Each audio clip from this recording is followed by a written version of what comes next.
जय हिंद साथियों, मैं राकेश पटेल स्वागत करता हूं आप सभी का आपके अपने परिवार LWR में। तो ये है SSC CGL PYQ series practice set number 3। तो हम लोग बढ़ते हैं कि बिना किसी टाइम वेस्ट के आज के पहले क्वेश्चन की ओर। तो पहला क्वेश्चन है कंसीडर द फ्लोइंग स्टेटमेंट। तो पहला है शतरंज की बिसात मतलब चेस बोर्ड में 64 खाने होते हैं। थर्ड सेकंड है प्रत्येक खिलाड़ी के पास खेल की शुरुआत में 16 गोटियां होती है। तो ये दोनों बात ठीक है, ठीक है। मतलब ऑप्शन नंबर सी इसका राइट आंसर हो जाएगा, बहुत करेक्ट। लेकिन मैं आप सभी से पूछूं, विश्व शतरंज महासंघ की स्थापना बताओ। विश्व शतरंज शतरंज राइटिंग पर आप लोग ध्यान मत देना। शतरंज महासंघ महासंघ की स्थापना तो मुझे बताओ ये कब हुई थी। तो ये है 1924 में, 1924 में, 1924 में। तो 24 खाने होते हैं, लेकिन मैं पूछूं कॉलम कितने होते हैं। कॉलम तो 8 कॉलम लिखना आपने कॉपी पर। कितने कॉलम? 8 कॉलम, बहुत इंपॉर्टेंट है ये। और लिखना 32 white, 32 white square square and 32 black square black, बहुत इंपॉर्टेंट है ये। ओके। और लिखना, एक सेकेंड पेन किंग चेंज करने दो मुझे। एक राजा लिखना, एक किंग, एक क्वीन लिखना, और दो हाथी, दो हाथी, दो हाथी हो गया। उसके बाद दो घोड़ा, बहुत इंपॉर्टेंट है, एडुकेटिव पूछता ही पूछता है। और बिसाप लिखना आप दो, दो बिसाप। क्या लिखोगे? बिसाप लिखना। ओके। और प्यादा पूछे, प्यादा, प्यादा आपसे भी से पूछे तो ये लिखना 8 लिखना। 8 कितने लिखोगे? 8 लिखना। तो विश्व शतरंज महासंघ की स्थापना कब हुई? 1924 में हुई। तो बढ़ते हैं हम लोग आज के नेक्स्ट क्वेश्चन की ओर।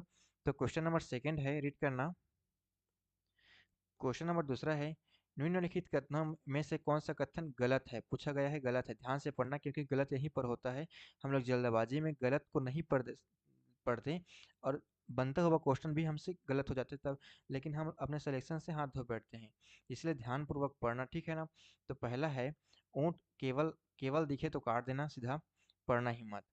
और दूसरा है हाथी केवल केवल दिखे तो काट देना। और तीसरा है घोड़ा किसी भी दिशा में एक घर चलता है। घोड़ा किसी भी दिशा में एक घर चलता है, मतलब शतरंज से संबंधित है ये भी।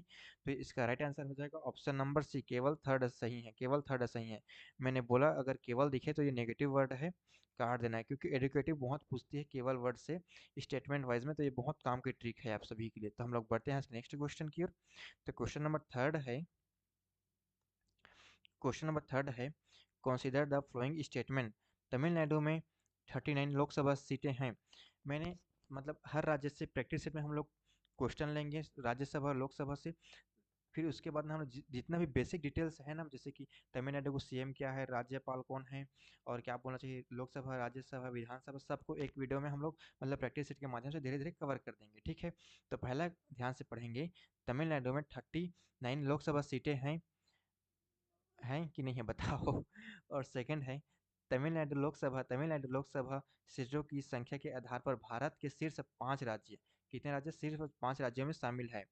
तो केवल एक सही है, ऑप्शन नंबर ए, या केवल बी सही है मतलब दो, या नाइदर, ऑप्शन नंबर डी, या ऑप्शन नंबर सी, एक या दो दोनों सही है। तो इसका राइट आंसर होगा ऑप्शन नंबर सी हो जाएगा।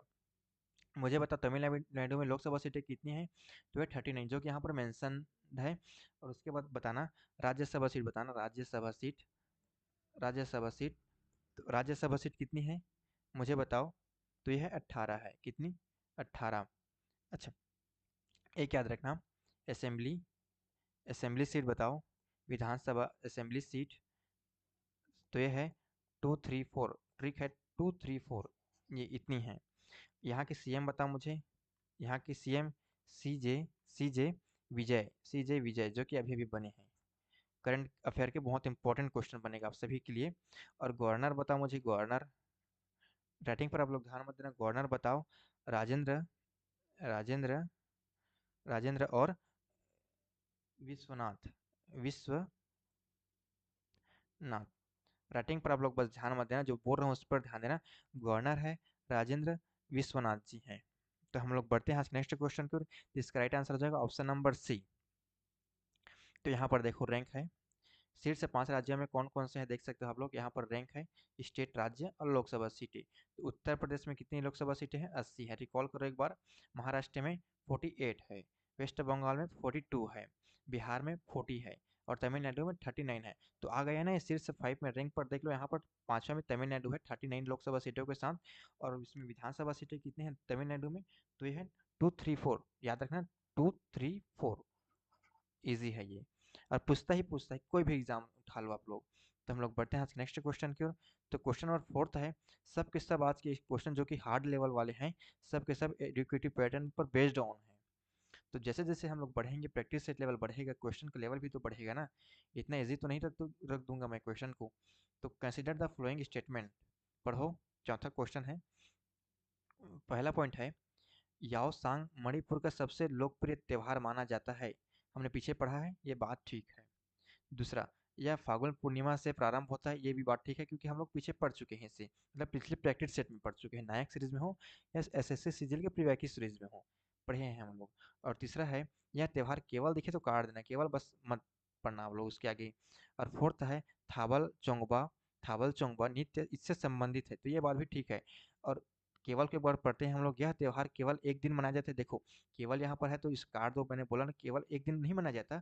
ये याओ सांग जो है ये 5 दिन का होता है। कितने दिन का होता है? 5 दिन का होता है, 5 दिन का। तो इसका राइट आंसर क्या हो जाएगा? तीसरा तो नहीं हो सकता ना, तीसरा इसका राइट आंसर नहीं होगा। तो फोर्थ के क्या होगा? पहला होगा, दूसरा होगा, तीसरा नहीं, चौथा नहीं, चौथा होगा। ठीक है, मतलब option number A right answer हो जाएगा, क्योंकि तीसरा इसमें आ रहा है, तीसरा इसमें आ रहा है और ये नहीं होगा। तो ऑप्शन नंबर ए इसका राइट आंसर हो जाएगा। मतलब 1, 2 और 4 सही है, मतलब ऑप्शन नंबर ए। तो हम लोग बढ़ते हैं नेक्स्ट क्वेश्चन की ओर। तो क्वेश्चन नंबर 5 है, क्वेश्चन नंबर 5वां है, निम्नलिखित कथनों पर विचार कीजिए। पहला पॉइंट है, बस्तर दशहरा लगभग 75 दिनों, कितने दिनों की? 75 दिनों तक मनाया जाता है। दूसरा, इसका मुख्य केंद्र जगदलपुर है, जगदलपुर एक बस्तर की जगह का नाम है, जगदलपुर। ठीक। और तीसरा है, यह विश्व के सबसे लंबे दशहरा उत्सवों में से एक है, राइट है ये। और फोर्थ पॉइंट इज, इसमें देवी दंतेश्वरी की विशेष पूजा की जाती है। दंतेश्वरी माता की मंदिर कहाँ पर है? तो यह है आपके बस्तर में, बस्तर एक संभाग है जो कि छत्तीसगढ़ में पड़ता है। ठीक है ना। तो छत्तीसगढ़ के मुझे सीएम बताओ, छत्तीसगढ़ के, छत्तीसगढ़ सीजी मतलब छत्तीसगढ़, सीएम है आपके विष्णुदेव साय, विष्णुदेव साय जी है, इतना बस याद रखना, विष्णुदेव साय जी हैं। ठीक है। तो इसका राइट आंसर हो जाएगा बहुत सही, मतलब ऑप्शन नंबर बी, सरकारी ऑप्शन, सरकारी ऑप्शन बोल सकते हो। जो भी सही होगा इसका हम सरकारी ऑप्शन के नाम दे देंगे आप लोग, हम लोग। ठीक है ना। तो बढ़ते हैं नेक्स्ट क्वेश्चन की ओर। तो क्वेश्चन नंबर 6वां है,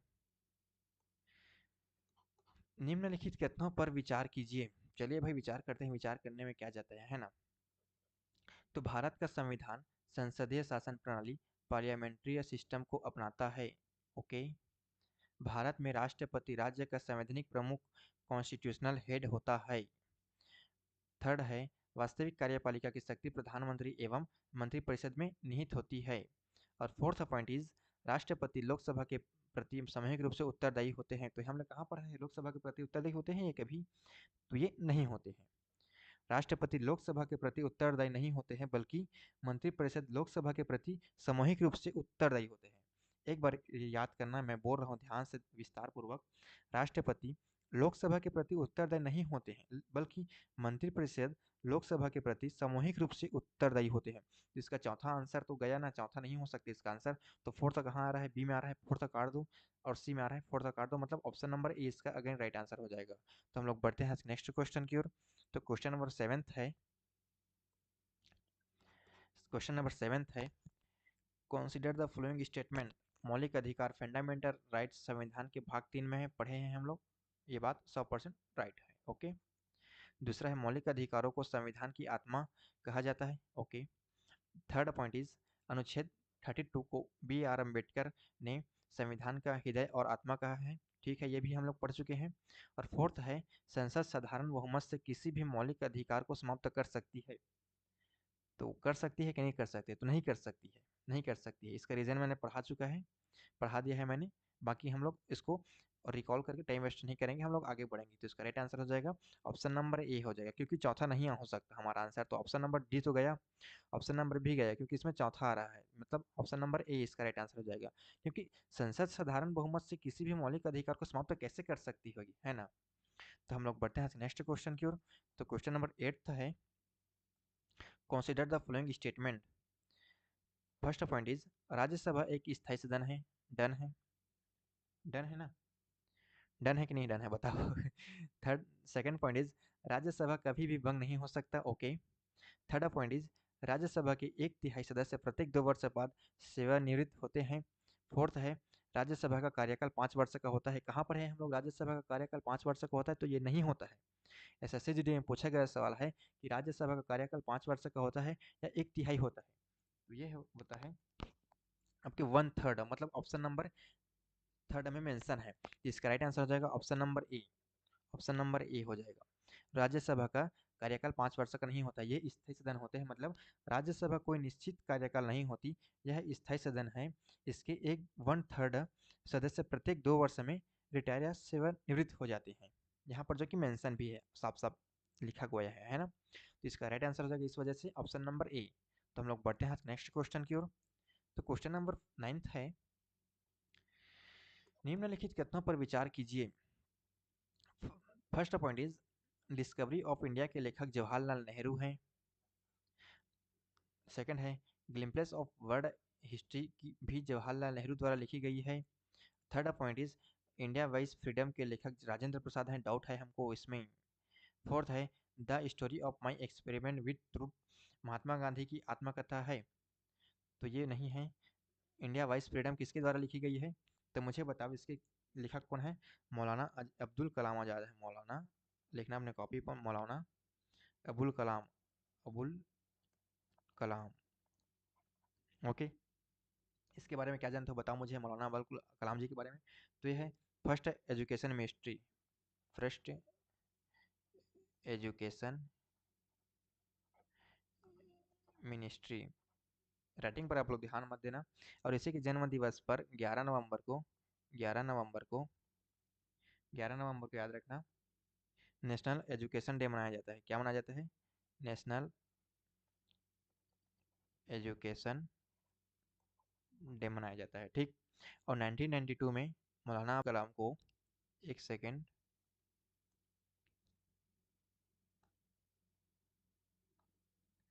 जस्ट होल्ड। मौलाना अबुल कलाम को 1992 में मरणोपरांत, क्या प्रांत, मरणोपरांत, मरणोपरांत के बारे में समझाने की जरूरत नहीं, क्योंकि आप एसएससी सीजीएल की स्टूडेंट हो, है ना। भारत रत्न पाने वाले, भारत रत्न 1992 में डेट बहुत इंपॉर्टेंट है।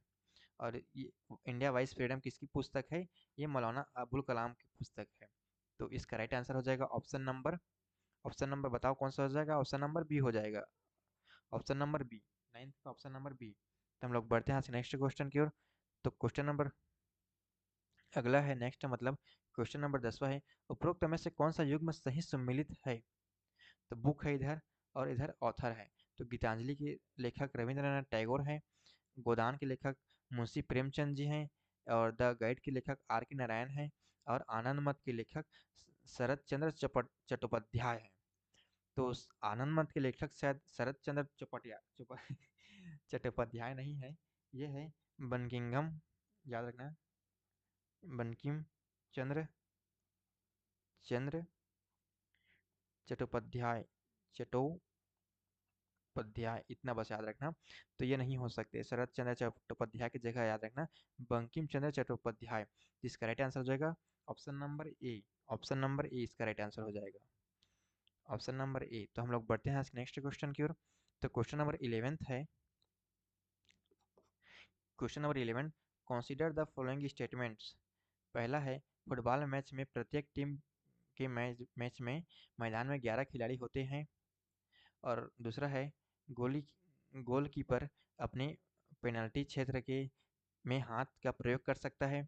एक सेकंड, मुझे पेन किंग चेंज करना दो यार, थोड़ा ये लेग हो रहा है। थर्ड पॉइंट इज, एक मानक फुटबॉल मैच 90 मिनट का होता है, 90 मिनट का होता है।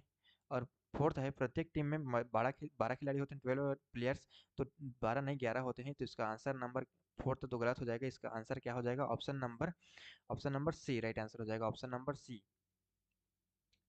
तो बढ़ते हैं हम लोग नेक्स्ट क्वेश्चन की ओर। तो क्वेश्चन नंबर 12 है, रीड एवरीवन। क्वेश्चन नंबर 12 है, निम्नलिखित कथनों पर विचार कीजिए। फीफा की स्थापना 1904 में हुई थी। 1904 में कब हुई थी? 21 मई 1904 को, 21 मई 1904 को, 21 मई 1904 को। ठीक है। फीफा का मुख्यालय स्विट्जरलैंड में है। स्विट्जरलैंड में इसका मुख्यालय बताओ। और third point is, FIFA world cup का पहला आयोजन 1930 में हुआ था। ये बात भी ठीक है और ये बात भी ठीक है। फोर्थ पॉइंट इज, पहला फीफा वर्ल्ड कप ब्राजील में हुआ था। तो ब्राजील में नहीं हुआ था भाई ये। तो ये कहाँ हुआ था? ब्राजील में नहीं होकर ये कहाँ हुआ था? उरुग्वे में हुआ था। Uruguay, Uruguay. उरुग्वे ही पहले ही विन की थी। कितने से हराकर? 4-2 से हराया, 4-2 से हराया। एक सेकंड जस्ट।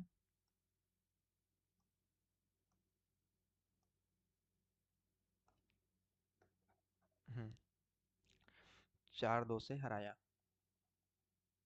अरे यार, जस्ट।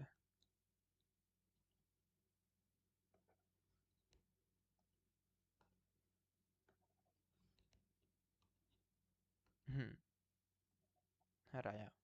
तो किसको हराया बताओ मुझे? अर्जेंटीना को। किसको? अर्जेंटीना को। एक बार रिकॉल करेंगे। फीफा की स्थापना 21 मई 1904 को हुआ था और इसका मुख्यालय जो कि स्विट्जरलैंड में है। ओके। फीफा वर्ल्ड कप का पहला आयोजन 1930 में हुआ था, ये बात भी ठीक है। लेकिन फीफा वर्ल्ड कप ब्राजील में ना होकर उरुग्वे में हुआ था और उरुग्वे ही इसे जीता था पहला वर्ल्ड कप को। और 4-2 से हराया था। किसे हराया था? अर्जेंटीना को हराया था। इसका राइट आंसर हो जाएगा ऑप्शन नंबर बी, जो कि यहाँ पर मेंशन है, गलती से मेंशन हो गया था, आप लोग देख ही पा रहे होंगे। तो हम लोग बढ़ते हैं नेक्स्ट क्वेश्चन की ओर। तो क्वेश्चन नंबर 13 है। क्वेश्चन नंबर 13, निम्नलिखित कथनों पर विचार कीजिए। पहला, सिंधु घाटी सभ्यता विश्व की प्राचीन नगरीय सभ्यताओं में से एक थी। सेकंड पॉइंट इज, इस सभ्यता के लोग लोहे के प्रयोग से परिचित थे। थर्ड, मोहनजोदड़ो से विशाल अन्नागार प्राप्त हुआ था। ठीक है। और पांचवा, मतलब चौथा है, लोथल के से गोदीवाड़ा डोकयार्ड के साक्ष्य मिले थे। ये बात भी बहुत ठीक है। और फिफ्थ पॉइंट इज, कालीबंगा से कृषि के प्रमाण प्राप्त हुए थे। ये बात भी ठीक है। और छठा पॉइंट इज, इस सभ्यता की लिपि अभी तक पढ़ी नहीं जा सकी है। ये बात भी ठीक है। लेकिन क्या लोहे किससे परिचित थे?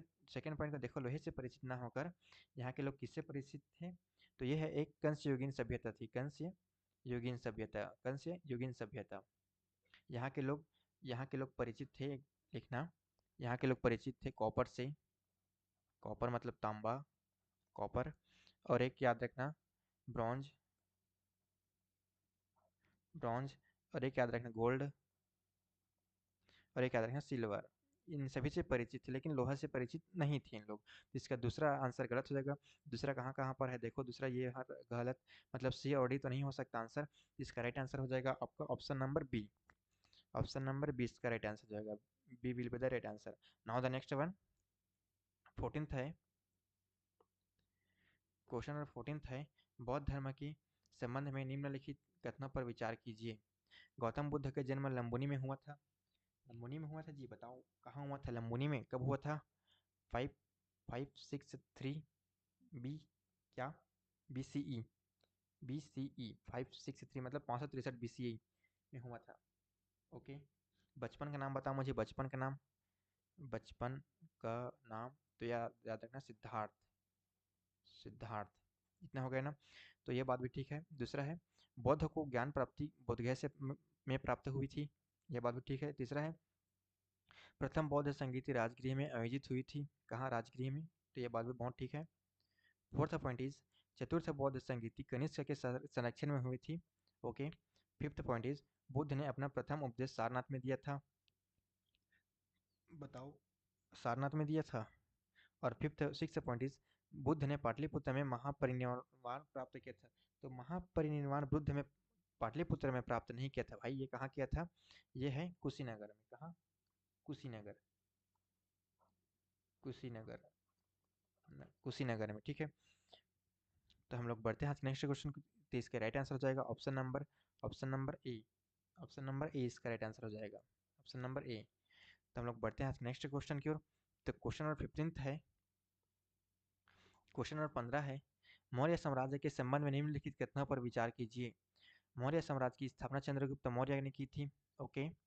दूसरा है, चाणक्य को कौटिल्य और विष्णुगुप्त के नाम से भी जाना जाता है। ठीक है, ठीक है। और चाणक्य ने ही तो कहा था ना कि नीतियाँ मेरी, नियति आपकी। ठीक।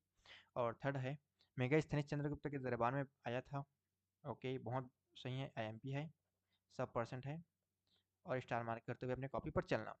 फोर्थ पॉइंट इज, अशोक ने कलिंग युद्ध के बाद बौद्ध धर्म अपनाया। और फिफ्थ पॉइंट इज, अशोक के अभिलेख केवल केवल देखे तो काट देना, मत पढ़ना आगे। सिक्स पॉइंट इज, अशोक के अभिलेख शिलालेखों को पढ़ने का श्रेय जेम्स प्रिंसेप, किसको? जेम्स प्रिंसेप की, जो कि यहाँ पर मेंशन है, जेम्स प्रिंसेप को जाता है। तो केवल कहाँ पर लगा है? पांचवा में लगा है। पांचवा इसका आंसर नहीं हो सकता, तो इसका राइट आंसर हो जाएगा option number B. Option number B. तो हम लोग बढ़ते हैं नेक्स्ट क्वेश्चन की ओर। तो क्वेश्चन नंबर 16 है, क्वेश्चन नंबर 16 है, 1857 की क्रांति के संबंध में निम्नलिखित कथनों पर विचार कीजिए। ओके, पहला है, मंगल पांडे का संबंध बैरकपुर, कहाँ? बैरकपुर से था। Done. Second point is, Bahadur Shah Zafar को विद्रोह का नेता घोषित किया था। ओके, डन है ये भी। और थर्ड पॉइंट इज, रानी लक्ष्मीबाई का संबंध कानपुर से नहीं था। भाई कानपुर से क्यों था? रानी लक्ष्मीबाई का संबंध झांसी, ये अपने कॉपी पर लिखना, झांसी या ग्वालियर, ग्वालियर इनसे था। और fourth point is, Tatya Tope 1857 की क्रांति के प्रमुख नेताओं में से एक थे। ठीक है, 1857 की क्रांति मतलब 10 मई 1857, 10 मई 1857, इतना बस याद रखना। और रानी को लक्ष्मीबाई के कौन लिखा था कि खूब लड़ी वो मर्दानी, वो तो झांसी वाली रानी, ये कहा था सुभद्रा कुमारी चौहान जी ने। खूब लड़ी मर्दानी वो तो झांसी वाली रानी, किसने कहा था? सुभद्रा कुमारी चौहान जी ने। तो इसका राइट आंसर हो जाएगा ऑप्शन नंबर फर्स्ट है, इसका राइट आंसर हो जाएगा ऑप्शन नंबर फर्स्ट, क्योंकि तीसरा इसमें आंसर नहीं हो सकता, क्योंकि रानी लक्ष्मीबाई का संबंध कानपुर से ना होकर झांसी और ग्वालियर से था। तो इसका राइट आंसर हो जाएगा A. Now the next one, question number 17 है, गांधी जी के संबंध में विचार कीजिए। चलो विचार करते हैं। ठीक है, गांधी जी 1915 में भारत लौटे थे। कहाँ से लौटे थे इसका कमेंट आप लोग करना। चंपारण आंदोलन उनका पहला प्रथम सत्याग्रह था। चंपारण आंदोलन कब हुआ था बताओ मुझे। तो ये है, बताओ मुझे चंपारण आंदोलन। तो ये है 1917 में, 1917 में, 1917 कहाँ? बिहार में, बिहार में। खेड़ा सत्याग्रह बिहार में हुआ था, बिहार में हुआ था। खेड़ा सत्याग्रह क्या बिहार में हुआ था जी? हैं बताओ। तो खेड़ा सत्याग्रह बिहार में ना हुआ था भैया, खेड़ा सत्याग्रह कहाँ हुआ था? ये गुजरात में हुआ था। हम लोग पिछले पढ़े हैं प्रैक्टिस सेट में, गुजरात में। और ये कब हुआ था खेड़ा सत्याग्रह? 1918 में, 1918 में। और असहयोग आंदोलन 1920 में शुरू किया गया था। ये बात भी ठीक है, लेकिन तीसरा ऑप्शन इसका राइट नहीं है, तीसरा ऑप्शन गलत है। तो इसका राइट आंसर सी और डी तो नहीं हो सकती, इसका राइट आंसर हो जाएगा option number B. B will be the right answer. Now the next one, question number 18 है, इसका राइट आंसर वो हो गया, मेंशन हो गया, इसके लिए sorry sorry sorry sorry sorry sorry. Question number 18 है, कबड्डी में ऑल आउट होने पर अतिरिक्त अंक मिलते हैं। कितने अतिरिक्त अंक मिलते हैं? तो 2 अंक मिलते हैं। कितने अतिरिक्त अंक? 2 अंक। प्रो कबड्डी लीग की शुरुआत 2014 में हुई। ये बात भी ठीक है। जयपुर पिंक पैंथर्स पहला पीकेएल विजेता है। ये बात भी बहुत ठीक है। कबड्डी ओलंपिक खेलों का हिस्सा है। ओलंपिक खेलों का कबड्डी का हिस्सा कभी नहीं रहा है। तो इसका राइट आंसर हो जाएगा option number A. Option number A. कुछ प्रमुख खिलाड़ी बताओ मुझे। नवीन नवीन गोयत लिखना, गोयल, गोयत है शायद वो। पवन सहरावत लिखना अपने कॉपी पर, पवन सहरावत, सहरावत। प्रदीप नरवाल लिखना, प्रदीप नरवाल। और टीम बताओ, कुल टीम अभी कितनी है वर्तमान टीम? तो ये है 12, 12। ओके, तो हम लोग बढ़ते हैं नेक्स्ट क्वेश्चन की ओर। तो क्वेश्चन नंबर 19 है, निम्नलिखित कथनों पर विचार कीजिए। प्रो कबड्डी लीग की शुरुआत 2014 में हुई थी, पीछे हमने पढ़ा है, ठीक है भाई ये तो। दूसरा है, प्रो कबड्डी लीग भारत में आयोजित की जाती है। ओके, ये भी बात भी बहुत ठीक है और इंपॉर्टेंट है एग्जाम पॉइंट ऑफ व्यू से। थर्ड पॉइंट इज, पीकेएल का आयोजन, पीकेएल का full form pro kabaddi league है। ओके, इतना तो हो गया ना। पीकेएल का आयोजन मसाल स्पोर्ट्स द्वारा किया जाता है। ये बात भी बहुत ठीक है। पीकेएल का पहला सीजन जयपुर पिंक पैंथर ने जीता था। तो पीछे हमने पढ़ा है ना, ये भी बात भी बहुत ठीक है, मतलब पहला दूसरा तीसरा ऑप्शन चौथा सभी सही है। तो इसका राइट आंसर हो जाएगा ऑप्शन नंबर सी, सरकारी ऑप्शन। सरकारी ऑप्शन जो भी सही होगा सरकारी ऑप्शन ही होगा, क्योंकि अगर नहीं आए तो ऑप्शन नंबर सी को ही तुक्का लगाओगे आप लोग, है ना, क्योंकि इसमें केवल तो कहीं पर लिखा नहीं है ना, केवल लिखा है तो होता तो हमको डर होता कि इस ऑप्शन में हमको डाउट है, हम ये ऑप्शन के अंदर हम लोग जाएंगे ही नहीं, 50-50 चांस है होने का, ठीक है ना। लेकिन इसका आंसर होगा ऑप्शन नंबर सी, सरकारी option. Now the next one, question number 20 है, नीति आयोग का पूर्ण रूप मतलब फुल फॉर्म क्या है? National institute for transforming India, national institute for trade and industry, national Indian transformation authority, national investment and trade क्या है इंस्टीट्यूट? तो इसका राइट आंसर हो जाएगा option number A, national institute for transforming India. तो नीति आयोग का गठन बताओ मुझे, तो ये लिखना 1 जनवरी 2015 को। अच्छा, इसका चेयरपर्सन बताओ मुझे, चेयरपर्सन चेयरपर्सन चेयरपर्सन है पीएम होते हैं, पीएम पीएम। और इसके हेडक्वार्टर बताओ मुझे, हेडक्वार्टर तो यह है नई दिल्ली में। कहाँ है? नई दिल्ली में। एनडी एनडी एनडी एनडी नई दिल्ली। ओके, इतना हो गया ना, बहुत इंपॉर्टेंट है ये। तो हम लोग बढ़ते हैं नेक्स्ट क्वेश्चन की ओर। तो इसका राइट आंसर हो जाएगा ऑप्शन नंबर ए। तो क्वेश्चन नंबर 21 है, क्वेश्चन नंबर 21 है, जीडीपी का पूर्ण रूप क्या है? तो इसका रूट आंसर हो जाएगा, इसका सिंपल आंसर है ये, तो यह है ग्रॉस डोमेस्टिक प्रोडक्ट, मतलब ऑप्शन नंबर ए। सिंपल है क्वेश्चन, बिना किसी टाइम वेस्ट के हम लोग बढ़ते हैं आगे की ओर। तो क्वेश्चन नंबर 22 है, निम्नलिखित कथनों पर विचार कीजिए। चलो भाई विचार करते हैं, विचार करने में क्या जाता है हम लोग को, है ना। तो पहला पॉइंट है, पृथ्वी सूर्य के चारों ओर परिक्रमा करती है। ओके। सेकंड पॉइंट इज, पृथ्वी अपनी धुरी पर पश्चिमी से पूर्वी की ओर घूमती है, ये बात भी बहुत ठीक है। थर्ड पॉइंट इज, पृथ्वी को सूर्य की एक परिक्रमा पूरी करने में लगभग 365 दिन लगते हैं। ओके।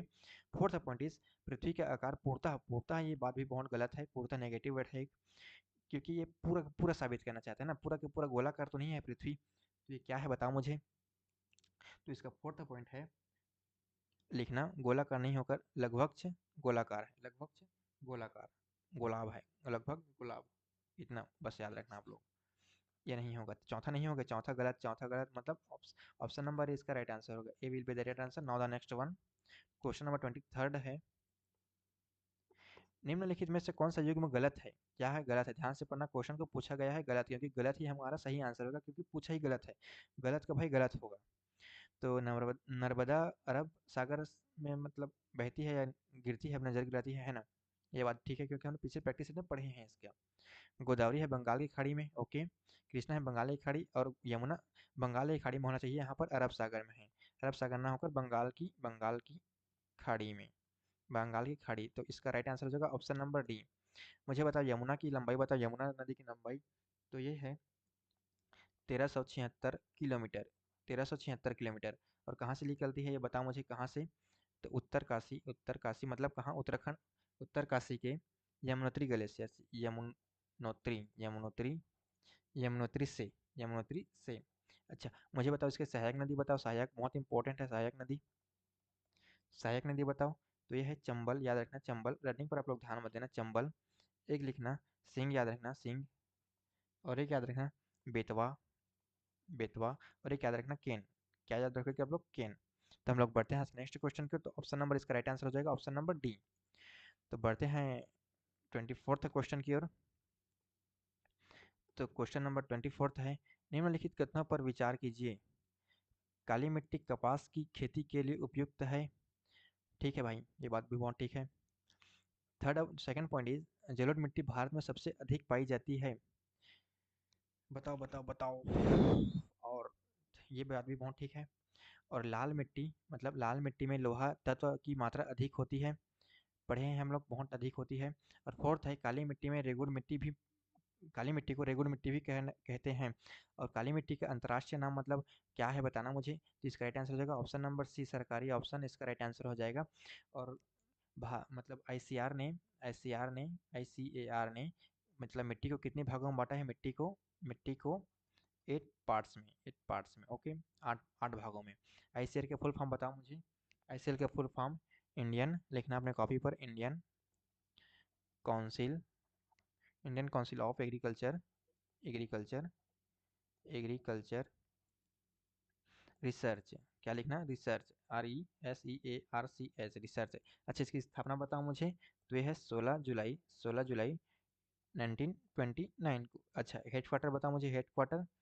तो हेड क्वार्टर है ND मतलब नई दिल्ली में।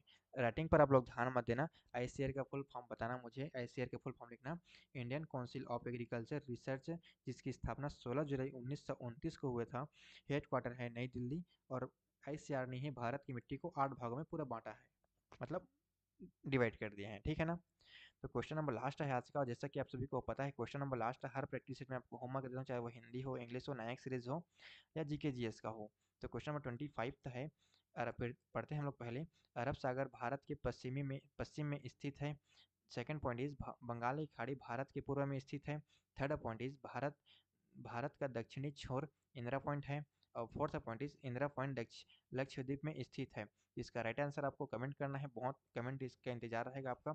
और आज की क्लासेस कैसी लगी बताना, क्योंकि प्रैक्टिस सेट बढ़ेगा तो क्वेश्चन का लेवल भी बढ़ेगा। इजीली हम लोग रखने वाले नहीं हैं, क्योंकि इसको हम लोग बूस्ट करना है, ना कि डाउन करना है, ठीक है। क्लासेस कैसी लगी बहुत रिसर्च करके बनाया हूँ, आपको कमेंट करना। लाइक शेयर सब्सक्राइब कभी बोलता नहीं, लेकिन बोल देता हूँ मैं, आप लोग करना। और एक शायरी सुनते जाना कि तू एक बार पलट कर तो देख तेरा इंतजार आज भी है, कि तू एक बार पलट कर तो देख तेरा इंतजार आज भी है, बेशक तुझसे बात नहीं होती मगर प्यार आज भी है। ख्याल रखिएगा अपना, तब तक के लिए हम लोग मिलेंगे किसी नेक्स्ट प्रैक्टिस सेट, तब तक के लिए आप सभी से बाय बाय।